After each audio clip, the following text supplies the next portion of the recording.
Howdy folks. Today we're going to talk a little bit about prepping and being prepared inside the mind of the prepper. Some of us live a lifestyle of preparedness. I like to think it's a homesteading lifestyle. I really hate the term prepping. For whatever reason, everybody likes to use that term. I don't like it, no big deal, but living a homesteading lifestyle, you're gonna live prepared to a certain extent. A homesteader is already a prepper. A prepper should be a homesteader. Although, why don't we just clarify that? A prepper could be anybody who just goes out and buys a stockpile of stuff. Throw it in your basement, throw it in your garage or whatever. Yeah, you're going to have a certain amount of goods and stuff like that, maybe even tools, weapons, what have you, but you're going to eventually use up a certain amount of supply or stock, depending on what it is, wherever your weak points are, strong points, blah, blah, blah. So, being a homesteader, you are trying to live as self-sufficient as possible. Getting away from the grid, being reliant on the grid and so forth. Being able to live with a preparedness mindset helps me sleep at night. I have some friends who, I know there's some people that always saying that I live doom and gloom. All right, whatever. I like to keep my eyes open on what's going on around me. I was taught at a young age to educate myself on what the politicians are doing, what the new laws, rules, regulation, ordinances, all that stuff. I learned very quickly that I was not happy with the way certain things are done, like taxes. I used to have to do my own taxes. Those are my quick to play cheaters. When I was working at our family business, we had a gas station years ago. I used to have to do my own payroll. Man, was I unhappy with all of that. But it is what it is. But I lived with a lot of people who, in my family, had gone through the Depression. And even though in the times that I've been alive and been around them, they were, not wealthy, but living comfortably. But I would see my aunt. She was in her late 70s at the time, and I was just a kid. She'd be mending holes in socks. So I would say, Aunt Annie, why don't you just go buy new socks? We have money. Well, why don't we just go ahead? We're not poor, we're not broke. Why don't we just buy new socks? And I would help her mend the holes in the socks and even underwear and pants and things.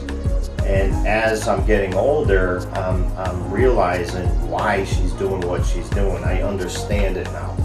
I get it. And that's one of the reasons they had a little bit of money in the bank at the time, is because they were frugal. They lived by necessity and not want and not luxury.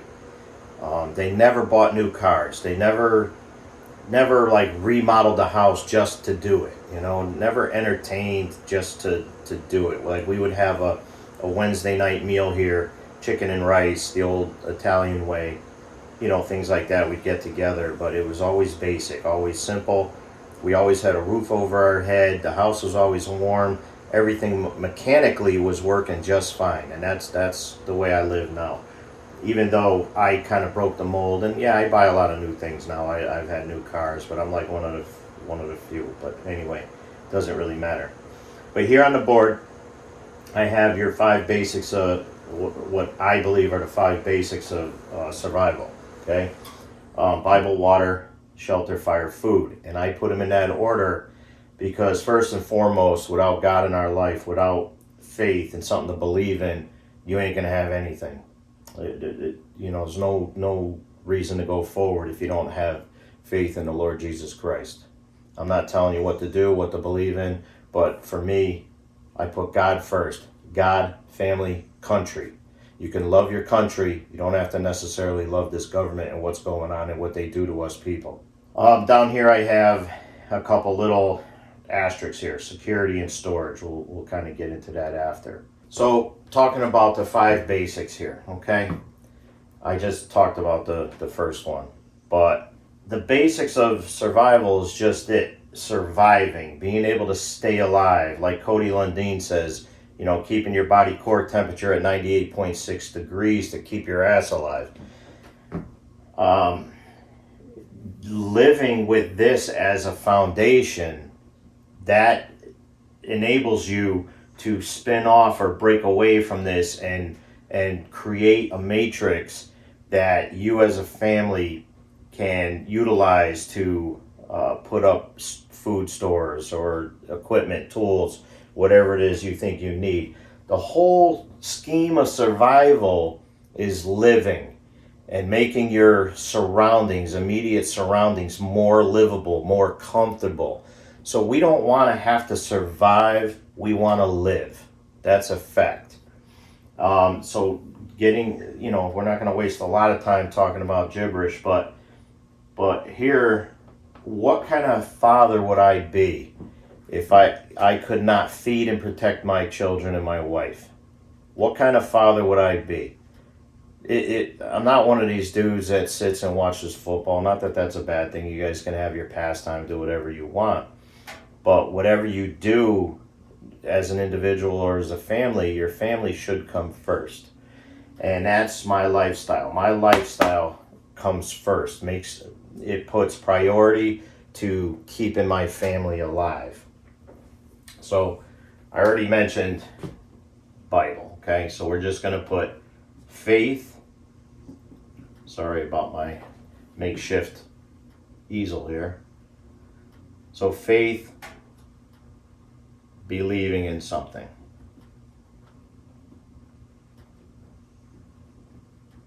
However you want to say that, whatever your beliefs are, whatever you believe in.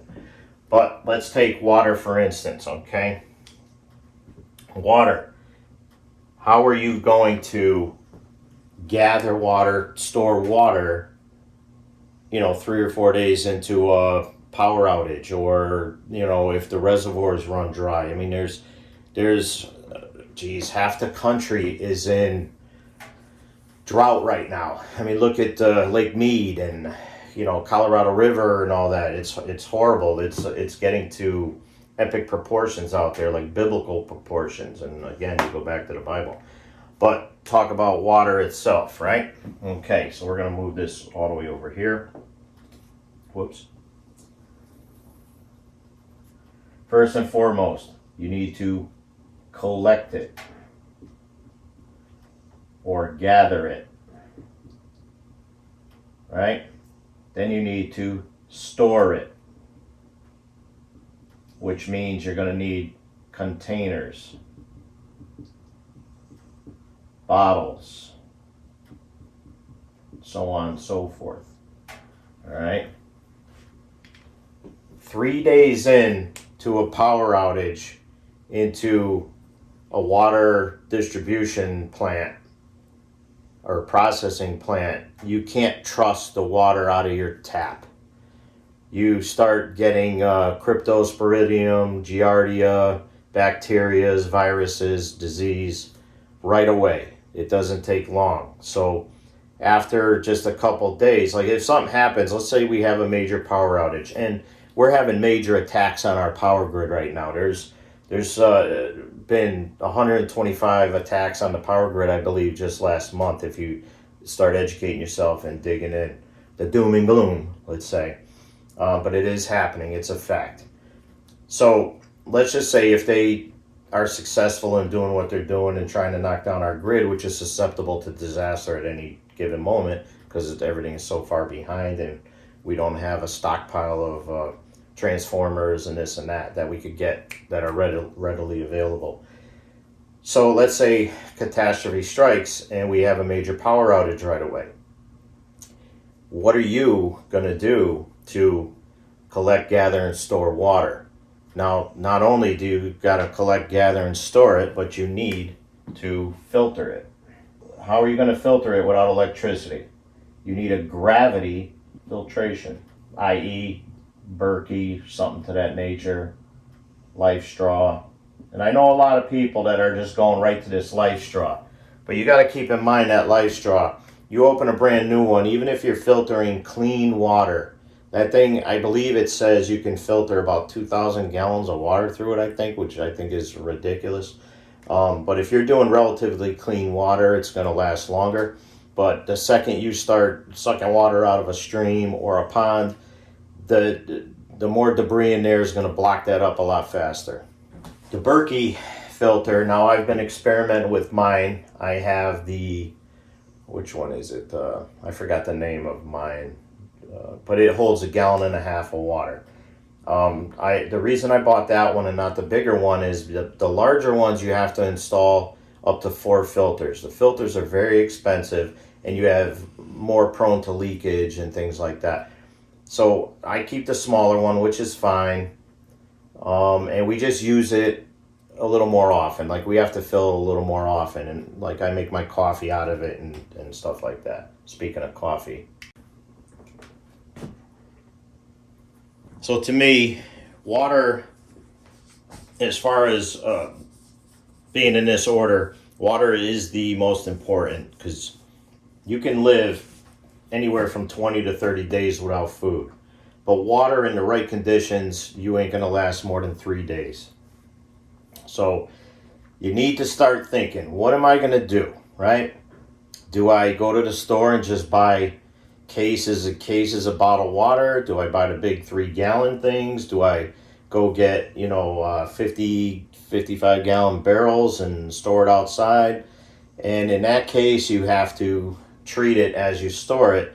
So for every gallon of water, I want to say you have to do like 5 to 7 drops of bleach or iodine, something like that. You need to treat the water.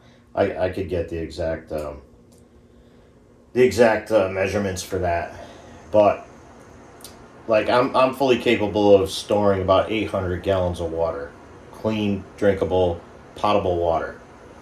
You also gotta keep in mind that you're going to use, each individual in your household is going to use like 3 to 5 gallons of water a day, depending on what they're doing. Showers, baths, cleaning up, cooking, stuff like that.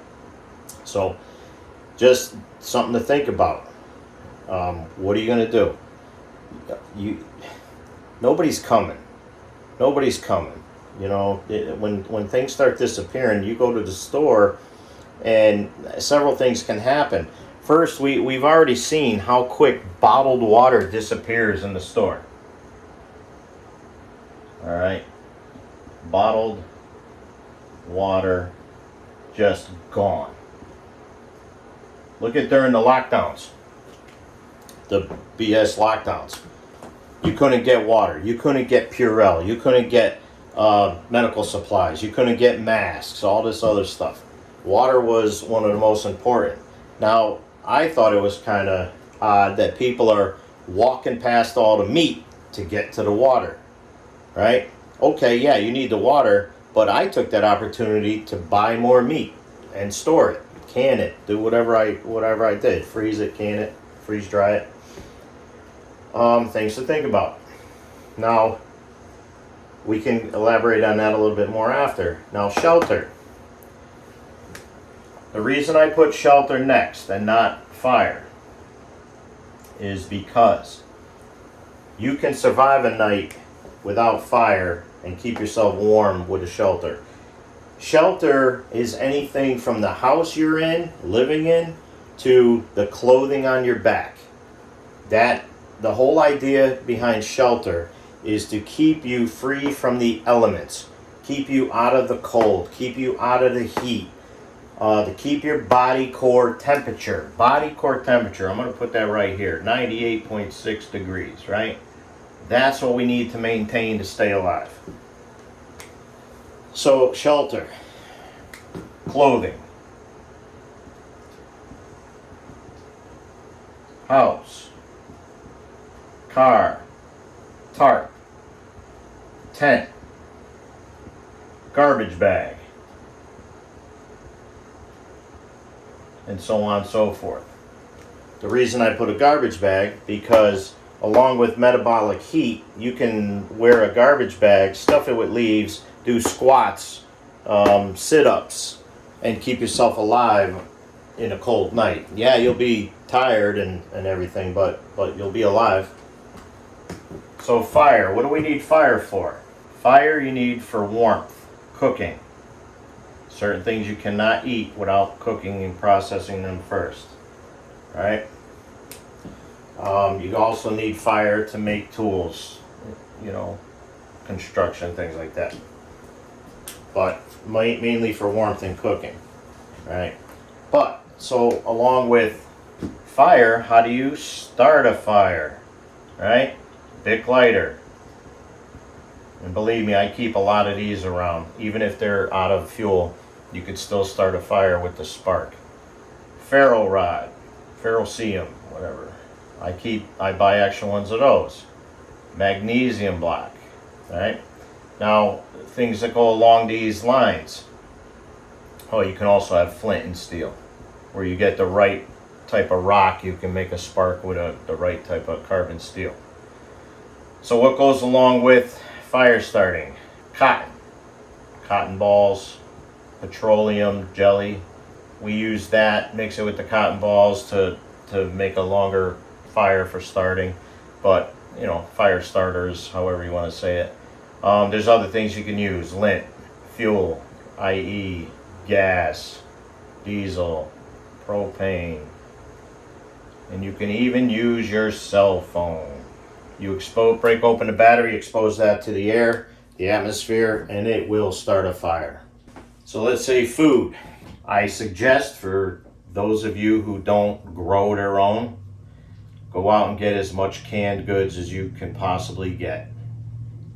Stockpile it to the ceiling. Right? I also say dry goods. Cereals, even though you ain't gonna have milk, cereals and crackers, things like that. A lot of that has a good shelf life. Even some granola bars. It all falls under dry goods. We raise our own meat. We have our own chickens, so I can can my canned meats. But I would also, for those of you who aren't equipped to do this, I would go ahead and buy canned meats under canned goods. You could buy canned chicken breast. You could buy chilies. You could buy canned beef, corned beef, hash, all these different things. Spam. Things to think about. Yeah, the prices are up on that stuff right now because of the inflation and the designed supply chain failures we're having. And yes, it is all by design. If you educate yourself, you should be buying all this stuff. So what else with food? All right. So you could get like tuna. But an offshot of all of this, I say you get seasonings. I also can grow my own seasonings and dry them and store them. Most people can't do that, or they don't have the know-how. Get your seasonings. Bouillon is a good one. I know I always spell this wrong. I apologize if I spell it wrong. So bouillon, salt, sugar, flour, etc. Because when the store is empty, you go there, stores have less than 3 days worth of items in that store. Without the trucking industry, they are not backfilling any of these items and the bottled water in those stores. You need to have some foresight, some insight, and some hindsight, and gather all of this stuff prior to a catastrophe. If you're waiting until something happens to go and do this stuff, you're already dead. You're already behind the game. You're going to have a heck of a time trying to do this stuff while there's something going on. And if you have not learned that already in the past, just these past few years, starting with that October snowstorm where grown adults were fighting at the gas pumps within 3 days. Fist fighting at the gas pumps in 3 days. Couldn't get fuel. waiting in line, no electricity, no showers, no food, no restaurants, no fast food. You getting it? So now you're somebody who's smart. You collected a certain amount of all this stuff. And before I forget, let's throw in some medical supplies, right? That should fall in its own category. You should be buying, Purells, alcohol. You should be buying little pads, gauze, Band-Aids, antibiotics, ointments, and the list goes on and on. With the threat of nuclear war, thanks Biden, it wasn't happening under Trump. Now you should be getting potassium iodide. What is that? Potassium, which is getting harder to get now. Potassium iodide is for younger people.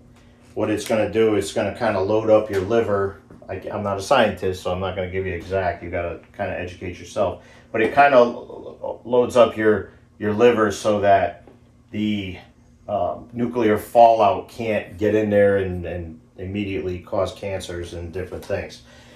In an older person, yeah, I guess you could still take it, but from everything I've read, it's good for children and younger adults to take that to try and keep them alive. And here's another thing. It's going to be under, let's say, it's not necessary. I mean, it's not going to be under a basics of survival, but let's just say additional gear, okay? So one thing that goes along the lines of this is Tyvek suits, duct tape, tarps, gas mask. Yes, I have gas masks for all the adults in my house, and I have a couple spares, and I have 2 spares for children from when my children were small, along with several extra filters, NBC filters, mind you, that are good for nuclear and biological. So it's a lot to think about. I hear a lot of people talk over the years. I remember back when certain presidents became president, 15 so years ago, all of a sudden there was a big push to go out and buy AR-15s, all right? A lot of people ran out and bought them little AR-15 sports, right? And they bought a couple boxes of ammo. So they sit back on their couch that night and they think they're good. If any of you think that it's going to be a good common practice to grab your little AR-15 and try and go door to door and steal and take what you want, you're going to die. Dying is no way of surviving. Trust me. You're going to go into the wrong house real quick and you're going to be taken out. So you should be thinking, how are you going to feed and protect your family? And like I have to think about, I have a family of 4. So I can feed my family of 4 for an extended period of time. But there's other circumstances. Outside interference. You've got in-laws. You've got cousins. You've got other family members. Granted, anybody who doubts this lifestyle in the beginning and has, talked crap, or belittled you and things like that, you know what? You're on your own. Go fend for yourself. Eat some grass, whatever you got to do. But we here have the ability to, we could be eating squirrel stew for quite some time. My mentality is I can, 6 months to a year into a power outage, I can still make you a full meal with a dessert. Because I sit up at night and I think about seasonings and all this stuff. So let's just say, right, we're going to add ingredients. You see how quick this fills up? So ingredients, that goes along the lines, the seasonings, the bouillons, the salts, the sugars, different things like that. Parsley flakes, oregano, Italian seasoning, adobe, any of that stuff. You need these ingredients. It's a known fact. It's a known fact. And you could go to Southern Prepper, he'll admit it. and plenty of these other guys, that if you just went out, and I know some guys who do this, and you just went out and bought MREs, you know, your ex-military or whatever, but all you bought is these MREs, right? You, or just, if, let's just say you bought just canned green beans or something like that. Whatever it is, your stockpile is, you know, similar. It's not a variety. You, after like 2 weeks, you wouldn't be able to put another one of these in your mouth. You would be so sick of it. Even like some people would almost starve before they eat the same meal continuously. I mean, I can go on and on and on with this whiteboard. I could do this on a whole wall. I always call this the matrix. It's a prepper's matrix, right? I'm just going to bring that in for you a little bit. You as an individual, like whatever I store in my house is not going to be the same thing you store in your house. As far as food, right? I recommend only buy foods that you and your family are going to eat. Do not buy anything, including MREs. Well, number one, these things are expensive. Kids aren't going to eat that stuff. They may eat the crackers and peanut butter out of it, and that's it, right? Those of you who camp, you're training yourself. You don't even realize it. I mean, you got a camper. This all falls under shelter. Tents, right? So that means you should have a certain amount of, whoops, my bad. You should have a certain amount of propane on hand. Fuels, right? To sustain your camping lifestyle. Sleeping bags, warm clothing, blah, blah, blah. So these are just things, like I have no notes here or anything. This is just stuff popping into my head as we go.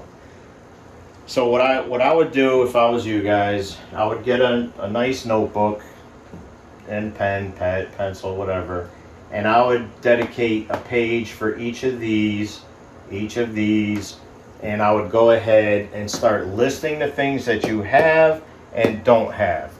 You want to start strengthening your weak points, and you want to solidify your strong points. Because believe me, you can go broke doing this stuff. So what I recommend, and it's not hard to get to this level, and I consider myself at a higher level than your dedicated prepper, let's say. I always find myself a little bit beyond or above, whatever. But that's why I could teach you urban survival pretty easily, get you thinking. And I'm in contact with a lot of people, and that's one of the reasons we started our channel, is to show other families that you can live a certain amount of this lifestyle too, and keep your family safe and protected. All right. Let's talk security, because now you got to protect all this stuff. Okay. Security. We're gonna have to move this over here. Cameras. That's okay. So cameras. If you got the electricity, right? There's some battery operated alarms that you can use. Security could be a person, right? Armed or unarmed, whatever. Let's just say armed. Now, in order, like even this house, right? I have a certain amount of stuff here. I don't keep everything here. I got another location that we would go to, which is pretty obvious because my house is small and everything. But to protect one location, you need a minimum of 11 people, I believe, and that's going round the clock security coverage. Minimum of 11 people, right? No one person or one family is going to be able to live indefinitely without some form of security. And that's why you got to go beyond all of this, and you got to add community. Because what you're going to do, what you should do prior to any event, life-changing event, is have some sort of community. Have some sort of communication with people in your neighborhood or other like-minded individuals that are worried about their family, worried about what's going on. We are dangerously close to major power outages. We are dangerously close to Wall Street collapsing. This idiot government, these idiot agents, they're all pushing for this digital currency. Big no-no. Resist that at all cost. Look at everything else that's going on. The supply chains are still a problem. Look at the inflation. I took my mother to Wendy's last week. She's elderly. She wanted a chicken sandwich. So we got 2 chicken sandwich meals, and she got an extra chicken sandwich. And for the 2 of us, it was $29. $29 at a Wendy's. Who's going to be able to do this all the time? I see a lot of families. I see a lot of families that are eating out just about every night. They're bringing home take home every night. I don't know how some people do it. Which reminds me, I got to throw some chicken thighs in the crock pot. But we could go on and on here. And like I said, this is kind of getting in the mind of I'm going to say prepper. Again, I don't like the word. Because my life has always been, growing gardens and always having extra soup on hand. You used to you used to make a pot of stew, and you'd be eating that pot of stew for a week. My mother would make a pot of spaghetti sauce. We would freeze some, but man, we would have not only the pasta meal, but we'd end up having meatball sandwiches and, fried pasta. And man, it went on and on for years and years. You always did stuff like that.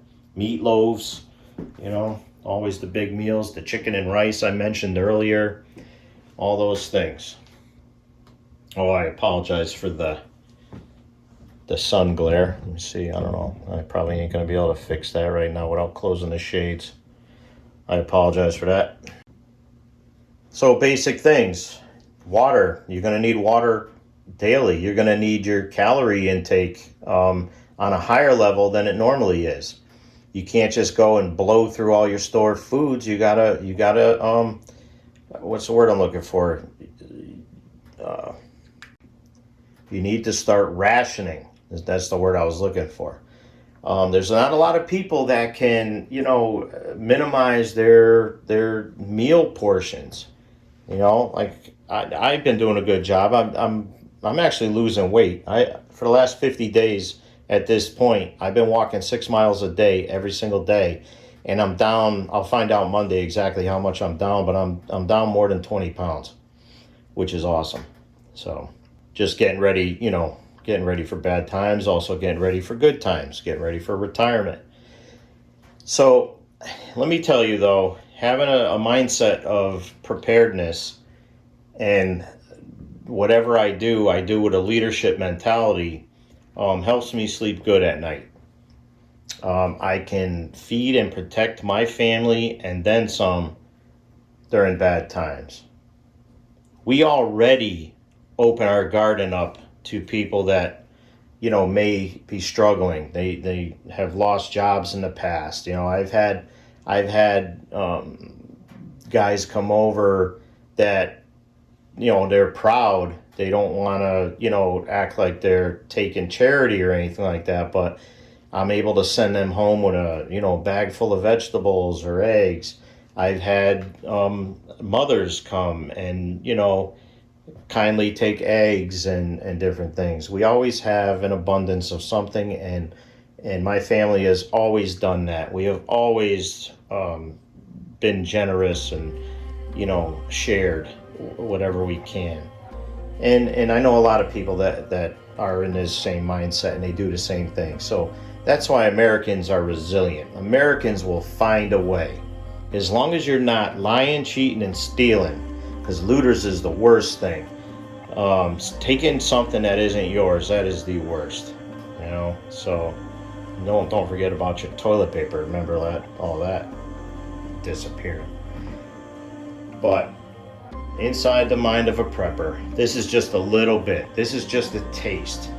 So I hope you guys blow up the comment section a little bit, and maybe in the future we can kind of dedicate a video to, you know, not so much, maybe one item of each or something like that, and then we could really blow it up, and you know, I can give you what I've learned and point you in a good direction.